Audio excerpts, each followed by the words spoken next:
So why exactly was Maul so heartbroken? Losing Spybot was basically the equivalent of stripping Grogu away from Din Djarin. Think about it. Maul is a cold-blooded, ruthless monster, fueled entirely by pure spite and revenge. The guy almost never shows a shred of real warmth or attachment to anyone. But Spybot? It was one of the very few things he ever genuinely held close. It was way more than just some metal tool. Spybot was basically a devious, fiercely loyal black cat, always hanging around Maul and doing his dirtiest, most dangerous work. Whenever Maul was deep in thought, he'd subconsciously stroke its casing, and Spybot would actually purr back at him like a real pet. Throughout a long, brutal life defined by backstabbing and isolation, Spybot was the one and only thing that never betrayed him, never questioned him. Honestly, Spybot was a mirror for Maul himself. Maul was once fiercely devoted to Palpatine, yet he could never escape the reality of being a discarded tool. He wasn't incapable of wanting comfort or intimacy, he just had to rely on a literal droid to fight off the crippling loneliness. That's why when Spybot sacrificed itself for him, Maul didn't immediately lose his mind in a typical rage. He just froze, his eyes flashing with this rare, hollow agony. It was like he was looking straight at his own inevitable end. Are you guys like me, low-key praying that Spybot makes a comeback in Season 2?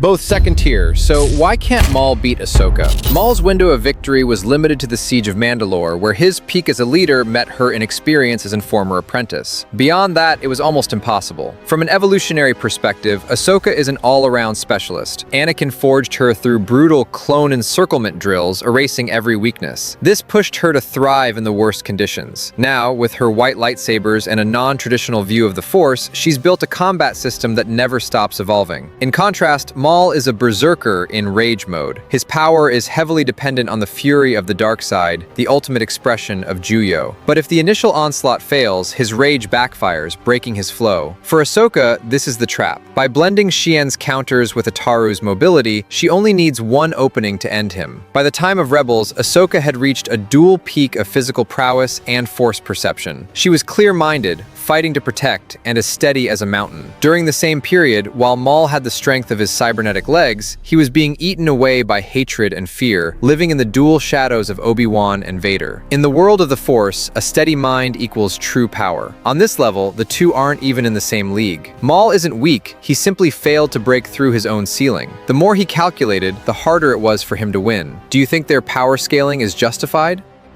How did Maul survive on Lotho Minor? 3 survival patches that defy common sense. First, rage and hatred transcended the laws of physics. Although Obi-Wan's blade severed Maul's body, the intense heat of the lightsaber instantly cauterized his main arteries, preventing him from bleeding out. In that moment, Maul's mind entered a state of extreme dark side meditation, channeling his pure hatred for Obi-Wan into fuel for survival. In Sith logic, pain is power. His burning fury was so intense that even death itself refused to touch him. Second, his Zabrak physiology and Night Sister magic. As a Zabrak, Maul possesses 2 hearts. As long as one kept beating, he could maintain his basic vitals through the sheer will of the Force. Furthermore, his mother, Mother Talzin, had long ago imbued him with Dathomirian sorcery. When he neared death, this magical patch activated, using the planet's spirit ichors to anchor his soul firmly to his shattered body. Finally, while Lotho Minor was a junkyard, Maul was the ultimate predator. Driven by primal instinct, he used discarded parts to assemble his infamous spider-like cybernetic legs. The scavenger Morley also played a key role. Hoping to scavenge Maul's leftovers, he became a caretaker for the maddened Sith Lord, helping him carve out a home in the waste. Maul the Sith may have died that day, but could the surviving Maul ever truly embrace the primal power of freedom?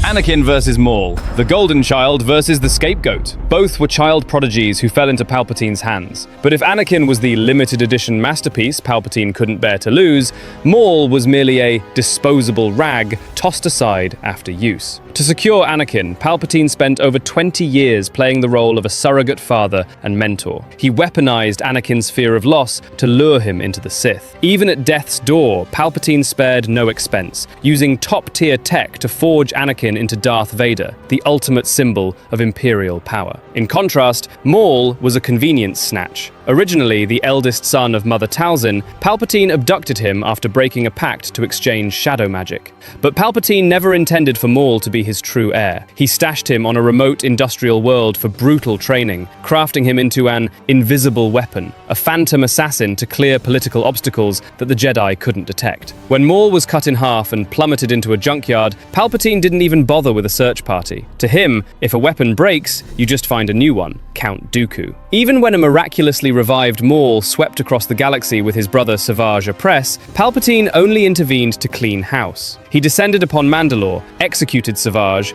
and used Maul as bait to lure out Mother Talzin, wiping out the entire threat in one go. Even though Maul later built the Shadow Collective, he was never a Sith again. Do you think Maul was truly destined for such a tragic fate?